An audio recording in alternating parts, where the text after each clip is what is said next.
সামাজিক যোগাযোগ মাধ্যমে মাঝে মধ্যেই চোখে পড়ে এক চাঞ্চল্যকর সংবাদ। কোথাও নাকি পাওয়া গেছে মৃত পরীর দেহাবশেষ।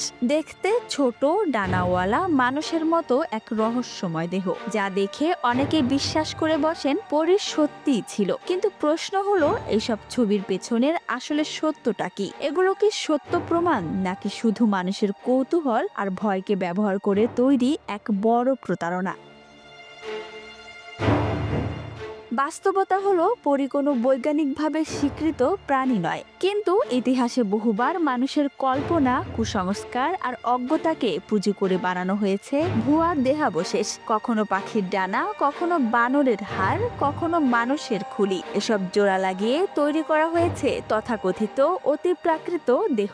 আর আজকের সময়ে সেই একই জিনিস এডিটিং আর এআই প্রযুক্তি দিয়ে বানিয়ে ছড়িয়ে দেওয়া হচ্ছে সামাজিক যোগাযোগ মাধ্যমে, যা কোটি কোটি মানুষ কোনো যাচাই ছাড়াই বিশ্বাস করে নিচ্ছে।